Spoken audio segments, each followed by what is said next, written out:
Hi, today I'm going to read the final chapter of Matilda. This is chapter 21, A New Home. A couple of words to review. One word is theory. It's like an idea meant to explain something. We also have chaos, where there's disorder, craziness, confusion, and consent. It's when you agree to something. If you give something permission or someone permission, you are giving them consent. Chapter 21 starts on page 221 on the PDF. A New Home. Later that day, the news began to spread that the headmistress had recovered from her fainting fit and had then marched out of the school building tight-lipped and white in the face. The next morning she did not turn up at school. At lunchtime, Mr. Trilby, the deputy head, telephoned her house to inquire if she was feeling unwell. There was no answer to the phone. When school was over, Mr. Trilby decided to investigate further, so he walked to the house where Miss Trunchbull lived on the edge of the village, the lovely small red brick Georgian building, known as the Red House, tucked away in the woods behind the hills. He rang the bell. No answer. He knocked loudly. No answer. He called out, "Is anybody at home?" No answer. He tried the door and to his surprise found it unlocked. He went in. The house was silent and there was no one in it, and yet all the furniture was still in place. Mr. Trilby went upstairs to the main bedroom. Here also everything seemed to be normal, until he started opening drawers and looking into cupboards. There were no clothes or underclothes or shoes anywhere. They had all gone. "She's done a bunk," Mr. Trilby said to himself, and he went away to inform the school governors that the headmistress had apparently vanished. On the second morning Miss Honey received by registered post a letter from a firm of local solicitors informing her that the last will and testament of her late father, Dr. Honey, had suddenly and mysteriously turned up. This document revealed that ever since her father's death, Miss Honey had in fact been the rightful owner of a property on the edge of the village known as the Red House, which until recently had been occupied by a Miss Agatha Trunchbull. The will also showed that her father's lifetime savings, which fortunately were still safely in the bank, had also been left to her. The solicitor's letter added that if Miss Honey would kindly call in to the office as soon as possible, then the property and the money could be transferred into her name very rapidly. Miss Honey did just that, and within a couple of weeks she had moved into the Red House, the very place in which she had been brought up, and where luckily all the family furniture and pictures were still around. From then on, Matilda was a welcome visitor to the Red House every single evening after school, and a very close friendship began to develop between the teacher and the small child. Back at school, great changes were also taking place. As soon as it became clear that Miss Trunchbull had completely disappeared from the scene, the excellent Mr. Trilby was appointed head teacher in her place. And very soon after that, Matilda was moved up into the top form, where Miss Plimsoll quickly discovered that this amazing child was every bit as bright as Miss Honey had said. One evening a few weeks later, Matilda was having tea with Miss Honey in the kitchen of the Red House, after school as they always did, when Matilda said suddenly, "Something strange has happened to me, Miss Honey." "Tell me about it," Miss Honey said. "This morning," Matilda said, "just for fun, I tried to push something over with my eyes and I couldn't do it. Nothing moved. I didn't even feel the hotness building up behind my eyeballs. The power had gone. I think I've lost it completely." Miss Honey carefully buttered a slice of brown bread and put a little strawberry jam on it. "I've been expecting something like that to happen," she said. "You have? Why?" Matilda asked. "Well," Miss Honey said, "it's only a guess, but here's what I think. While you were in my class, you had nothing to do, nothing to make you struggle. Your fairly enormous brain was going crazy with frustration. It was bubbling and boiling away like mad inside your head. There was tremendous energy bottled up in there with nowhere to go, and somehow or other you were able to shoot that energy out through your eyes and make objects move. But now things are different. You are in the top form competing against children more than twice your age, and all that mental energy is being used up in class. Your brain is for the first time having to struggle and strive and keep really busy, which is great. That's only a theory, mind you, and it may be a silly one, but I don't think it's far off the mark." "I'm glad it's happened," Matilda said. I wouldn't want to go through life as a miracle worker." "You've done enough," Miss Honey said. "I can still hardly believe you made all this happen for me." Matilda, who was perched on a tall stool at the kitchen table, ate her bread and jam slowly. She did so love these afternoons with Miss Honey. She felt completely comfortable in her presence, and the two of them talked to each other more or less as equals. "Did you know," Matilda said suddenly, "that the heart of a mouse beats at the rate of 650 times a minute?" "I did not," Miss Honey said, smiling. "How absolutely fascinating! Where did you read that?" "In a book from the library," Matilda said, "and that means it goes so fast you can't even hear the separate beats. It must sound just like a buzz." "It must," Miss Honey said. "And how fast do you think a hedgehog's heart beats?" Matilda asked. "Tell me," Miss Honey said, smiling again. "It's not as fast as a mouse," Matilda said. "It's 300 times a minute. But even so, you wouldn't have thought it went as fast as that in a creature that moves so slowly, would you, Miss Honey?" "I certainly wouldn't," Miss Honey said. "Tell me one more." "A horse," Matilda said. "That's really slow. It's only 40 times a minute." "This child," Miss Honey told herself, "seems to be interested in everything. When one is with her it is impossible to be bored. I love it."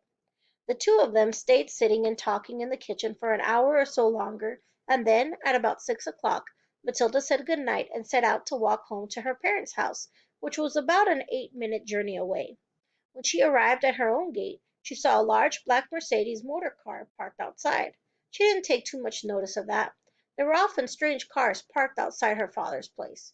But when she entered the house, she was confronted by a scene of utter chaos. Her mother and father were both in the hall, frantically stuffing clothing and various objects into suitcases. "What on earth's going on?" she cried. "What's happening, Daddy?" "We're off," Mr. Wormwood said, not looking up. "We're leaving for the airport in half an hour, so you'd better get packed. Your brother's upstairs all ready to go. Get a move on, girl. Get going." "Off!" Matilda cried out. "Where to?" "Spain," the father said. "It's a better climate than this lousy country." "Spain!" Matilda cried. "I don't want to go to Spain. I love it here, and I love my school." "Just do as you're told and stop arguing," the father snapped. "I've got enough troubles without messing about with you."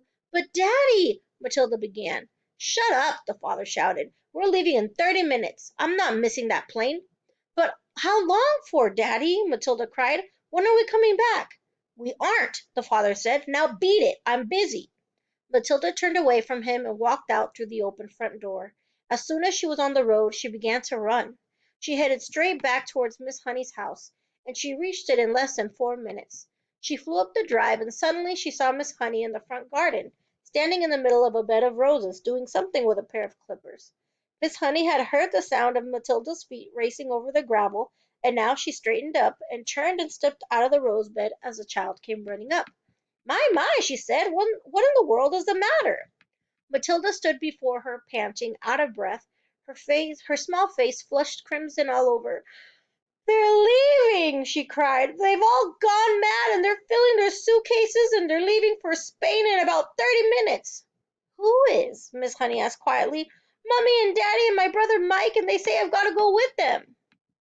"You mean for a holiday?" Miss Honey asked. "Forever!" Matilda cried. "Daddy said we were never coming back." There was a brief silence. Then Miss Honey said, "Actually, I'm not very surprised."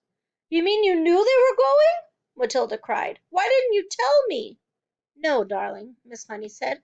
"I did not know they were going, but the news still doesn't surprise me." "Why?" Matilda cried. "Please tell me why." She was still out of breath from the running and from the shock of it all. "Because your father," Miss Honey said, "is in with a bunch of crooks. Everyone in the village knows that. My guess is that he is a receiver of stolen cars from all over the country. He's in it deep." Matilda stared at her open-mouthed. Miss Honey went on. "People brought stolen cars to your father's workshop, where he changed the number plates and resprayed the bodies a different color and all the rest of it. And now somebody's probably tipped him off that the police are on to him, and he's doing what they all do, running off to Spain where they can't get him. He'll have been sending his money out there for years, all ready and waiting for him to arrive." They were standing on the lawn in front of the lovely red brick house, with its weathered old red tiles and its tall chimneys, and Miss Honey still had the pair of garden clippers in one hand. It was a warm golden evening, and a blackbird was singing somewhere nearby. "I don't want to go with them," Matilda shouted suddenly. "I won't go with them." "I'm afraid you must," Miss Honey said. "I want to live here with you," Matilda cried out. "Please let me live here with you." "I only wish you could," Miss Honey said, "but I'm afraid it's not possible. You cannot leave your parents just because you want to. They have a right to take you with them." "But what if they agreed?" Matilda cried eagerly. "What if they said, 'Yes, I can stay with you'? Would you let me stay with you then?" Miss Honey said softly, "Yes, that would be heaven." "Well, I think they might," Matilda cried. "I honestly think they might. They don't actually care tuppence about me." "Not so fast," Miss Honey said. "We've got to be fast," Matilda cried. "They're leaving any moment. Come on," she shouted, grasping Miss Honey's hand. "Please come with me and ask them, but we'll have to hurry. We'll have to run." The next moment the two of them were running down the drive together, and then out on to the road, and Matilda was ahead, pulling Miss Honey after her by her wrist, and it was a wild and wonderful dash they made along the country lane and through the village to the house where Matilda's parents lived. The big black Mercedes was still outside, and now its boot and all its doors were open, and Mr. and Mrs. Wormwood and the brother were scurrying around it like ants, piling in the suitcases, as Matilda and Miss Honey came dashing up. "Daddy and Mummy!" Matilda burst out, gasping for breath. "I don't want to go with you. I want to stay here and live with Miss Honey, and she says that I can, but only if you give me permission. Please say yes. Go on, Daddy, say yes. Say yes, Mummy." The father turned and looked at Miss Honey. "You're that teacher woman who once came here to see me, aren't you?" he said. Then he went back to stowing the suitcases into the car. His wife said to him, "This one will have to go on the back seat. There's no more room in the boot."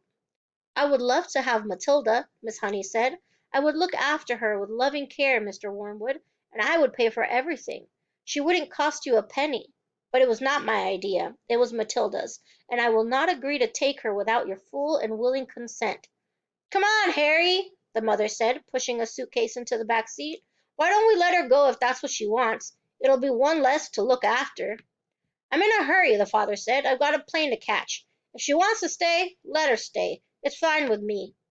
Matilda leapt into Miss Honey's arms and hugged her, and Miss Honey hugged her back. And then the mother and father and brother were inside the car, and the car was pulling away with the tires screaming. The brother gave a wave through the rear window, but the other two didn't even look back. Miss Honey was still hugging the tiny girl in her arms, and neither of them said a word as they stood there watching the big black car tearing round the corner at the end of the road and disappearing forever into the distance. And that's the end of Matilda. To review the chapter that I just went over, remember, Matilda scared Miss Trunchbull. She fainted. And after she fainted, she went home, got her stuff, and left and never came back. And she must have talked to lawyers and people like that so that she could make sure that the house was put in Miss Honey's name so Miss Honey could keep the house. So Miss Honey is able to move back into her old house. We don't know what happened to Miss Trunchbull.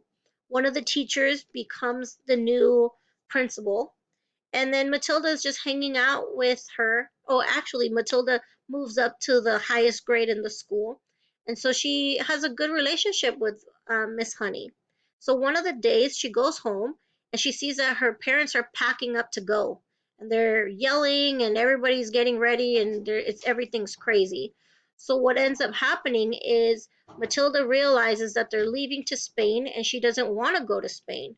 So she runs back to Miss Honey's house, and she asks her if Miss Honey will be in charge of her, and Miss Honey goes ahead and agrees. So she goes back to Matilda's house and asks Mr. Wormwood if she could keep Matilda, and Mr. and Mrs. Wormwood say yes.